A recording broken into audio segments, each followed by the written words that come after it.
Welcome to episode of Potion Sword Run. Original Seed coming at you from my living room.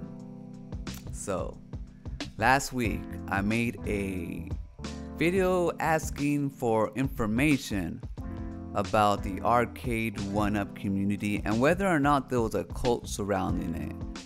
And sure enough, just through watching countless hours of videos, the truth was revealed. But before we begin, again, do not like this video. I am still wanted for stealing my neighbor's cats. They keep on knocking and I won't let them in.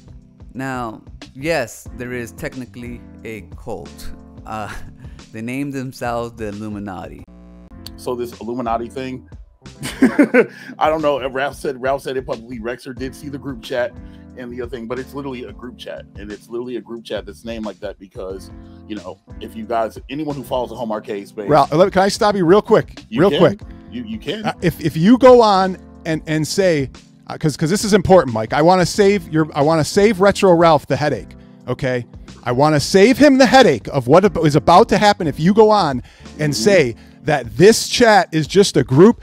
He has told me stuff, Mike, and if I come out and I bring it out here on this show, if I bring it out on this show, Mike, I'm going to blame you. Okay, I do have to yell because this is important. I don't want to throw Retro Ralph under the bus. What I was going to say was that that Ralph has said it on publicly that it's a group chat. You know what I mean? Now, okay, hold on real quick. Mike, are you part of this group chat? Yes, I am. Okay, are employees of the company part of this group chat? One. Yeah. One. It's a group chat. It's like a friend talk chat. You know what I mean? Mike, have you ever talked with Liv in any type of chat, message, text, any other employees of Arcade 1-Up in any fashion on some sort of individual chat group? That's a yes. Come on. It's not a big deal, Mike. Nobody cares. Yeah, you're asking questions you know the answers to. But I'm going to ask you the same question I asked Mike of all trades here. Are you in a group chat with executives and people who work for Arcade 1-Up? We started a group chat when we were doing the fundraiser for the whatchamacallit, and that's all it is. And after we did the fundraiser chat, we called it the Illuminati chat afterwards. It was a joke because everybody kept calling us the Arcade 1-Up Illuminati, but it was a group chat started for the purpose of organizing the fundraiser and what we would do as YouTubers to help them get the fundraiser off the ground. So it's still active, but I mean, if you ever pop into one of my streams, I'm not exactly the best person using OBS. That's up in the corner sometimes when Facebook's open, so it's not exactly a private chat. Yeah, you're roboting a little, Mike. So you are still in this group chat, though? Yep, I'm in a group chat with John D is the only person in there. Olivia was in there when we were doing the thing, but I don't know if she's in there anymore. Now it's it's not a secret. It's an open secret, I guess you can say. Something that they actually joke about in their chats and their streams quite often. So it's well known within the 1-Up community or the arcade community. Now, to what degree they coordinate with John D is still a secret, or it's still not clear. Now, of course, it's always going to be two stories to two versions of the same story. And that's pretty much what we got here. Now, according to Mike B and Mike Moat, Mike and Mike Swell guys, they were asking some questions, or answering some questions for us on Tony's channel, the Geek Getaway. They only use this group chat, the Illuminati, to coordinate during a fundraiser that they had for 1-Up Arcade. And then after that, they used it just for shit and giggles, because they felt that they all got along, they met new people, and they wanted to, keep in close contact. But they didn't use it in no official way for 1-Up or took any direction from John D in order to market or do anything like that, supposedly.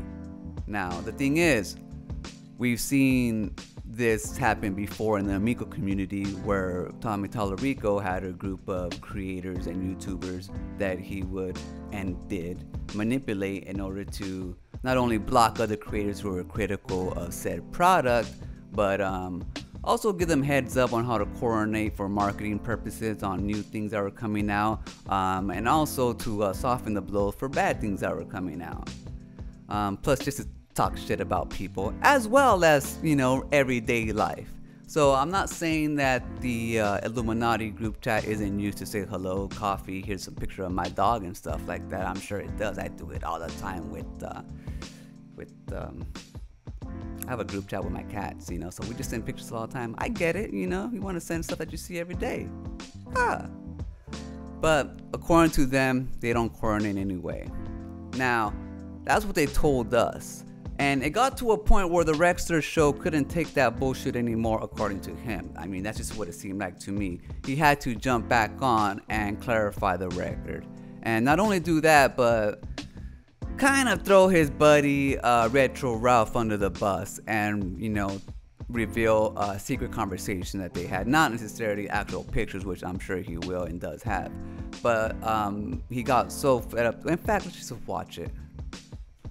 Literally the group chat is us sitting there talking crap and cracking jokes about Star Wars and Deadpool trailers and stuff like that. You know, it's so technically you would have to, if you have to file it under FTC, like under the Federal Trade Commission, like legalities, that's what you have to do because John's in there. But literally, it's just literally us sitting there shooting crap, talking fantasy football and et cetera, you know what I mean? Like it's not what people think it is. Yeah, there's nothing like, oh well, you know, this is getting a discount on this date, or there's nothing like that. It's literally just like a group chat with friends. You know, John just happens to be there.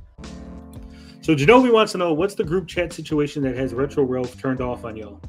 Why would Retro Ralph he joined the group chat, then he left, said whatever he saw in there was me. I'll answer that. I don't have a problem answering that. It's literally because, again, in the group chat, you know what I mean, it's just a group conversation that's talking about stuff.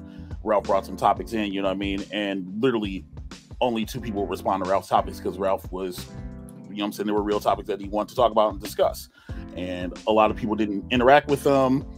I did, Nick did. He said this on the Outsiders podcast, you know what I mean, like we answered it, and it was just like Ralph's just like, yo, this isn't for me, this isn't my vibe. This chat's more about people who like Arcade One Up, and Ralph's kind of like moved away from that space, and so that's why Ralph's left. And he's answered this publicly. You can go on my channel last week Tuesday, and he's literally talked about this. All right, so Rexer's back.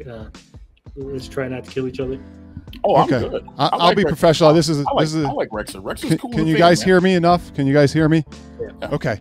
I like Rexer. He's cool. All right. Sorry, I apologize, Ralph, but I can't take this anymore. Okay.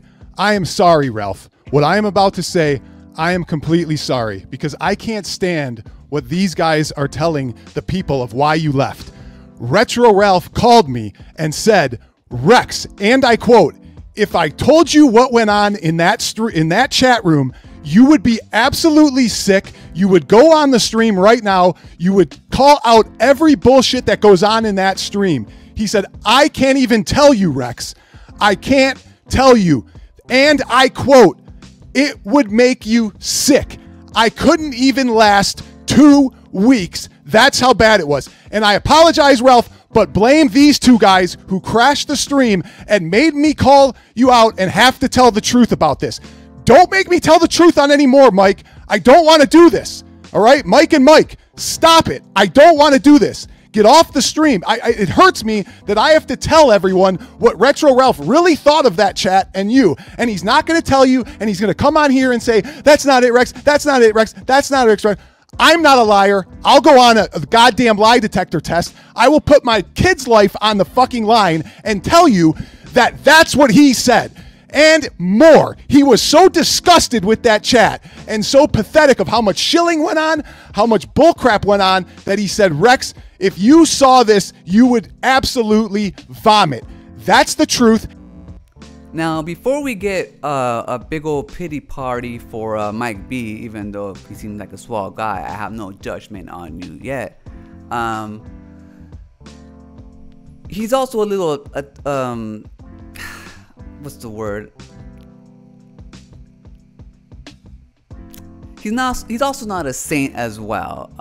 Him and Rexer have a thing that goes pretty far back, about a little more than a year. having to start with e-begging incident regarding Simpsons cabinet and whether or not he should donate the money.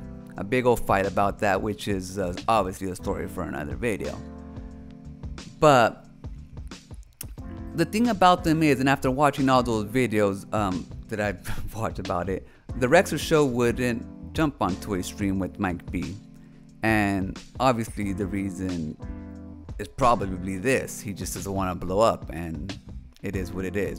But the thing is, Mike B has also been kind of like a dick towards him in the chat when they're, streaming and stuff. So I just want to say, it's like, don't judge Rexer too harshly for getting to a point where he got a little animated. That's all I'm saying. There's more to the story than just meets the eye based on this. Rex is back now. Can we talk about the KI Pro information? Since, he's got all this proof about KI Pro being canceled. So I figured now would be a good time for us to talk about all the KI Pro stuff that's come out in the last couple of days. So for all the people saying Killer Instinct Pro is canceled, I'm so smart, I know anything in the world. They don't really know anything. And they're just really online bullies looking for attention. The $2 just. Can you imagine how much of an asshole you must feel like if you made a video saying Killer Instinct Pro was canceled? All right. Let's do this. Let's continue the show, but let's not debate with the people in the live chat. They're allowed to share their honest opinions and reactions. They are, absolutely. But let's not. Let's accept their opinions and reactions. You know what I mean? Like we're all here. We're all on the same team. You, me, Rex, no, we're not. Everybody, No. The viewers. We certainly aren't. You are now consumers. Because that person dislikes somebody that you dislike. That's not true. Mike, come on, man. All right. Hey, look, Kempgrat's here too. That's awesome. Hey, buddy. Well, I'm just saying, let's stay above level, guys. Now, according to the Retro Ralph, he left me a comment on why he left actually before this happened. And it goes like this. But if he wants to clarify further and actually tell us if there was actual, directions from John D or stuff like that, coordinations and shilling and stuff, like actually coordinating to sell things to their viewers or things like that, then go ahead and clarify that for us and just set the record straight now, because obviously it's hard to believe that there was no coordination with John D. Obviously you saw something that you did not like, or else you wouldn't have left the group. And beyond just being like a negative Nancy or critical of 1UP Arcades, it seems like there was something more beyond that. Now, beyond the group chat and whether or not they are coordinating with John D to do marketing and other such promotions,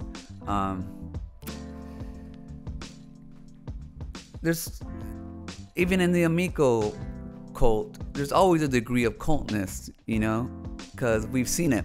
We've seen them all, from people who are actually willing to criticize to those who follow blindly. And there's a little bit of both going on in this community. I've watched what seems like hundreds of hours of footage because I got no life right now. I'm just chilling like a villain. And I do see a lot of them who are very critical of, at least now, of what's going on with the Blitz cabinet, what went on with the Mortal Kombat cabinet, with the screens, different buttons, slanted cabinets, messing up your wrist. So it's not fair to pretty much say that everybody who's in this group chat is equally as guilty as the next person who's shilling these products and not telling the public about it. Like the Amico community knows, I always like to judge each individual by their actions, and that's probably why I'm friends with most people, because I'm not coming at this with ill intentions. You're never gonna see me talking about FTC rules and putting up banners and shit on your videos. You know, I'm the guy that says hug your neighbor and fuck the police. The only thing that irks me is when you have a big company that uses YouTubers, influencers, to manipulate an audience unknowingly, or you know, pretty much I just don't trust corporations who don't do things that are right for the consumer. And sometimes some people get too close to a company that they can't see themselves being taken advantage of or being used as useful idiots. And I don't judge the individual based on being duped or anything like that. You know, I judge them if they're the ones that are actually involved in the duping. And I don't know.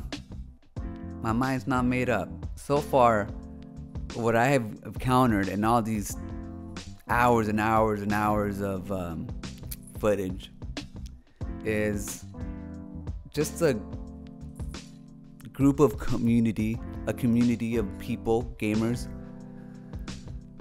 who, you know, love one-up arcades, who love cabinets, who love gaming, and a few of them just are flying too close to the sun, the same way the Amiga community did and are still doing. Now, the only difference is one-up arcade is actually delivering products, where the Amico is never going to deliver shit. But beyond that, the parallels between having a group of insider YouTubers working with a company are pretty much the same. So I guess time will tell with the degree of how much they're willing to give the company a pass for transactions against the consumer, you, me, anybody who might be interested in the cabinet. That's gonna do it for this episode. Remember, when shit hits the fan, run.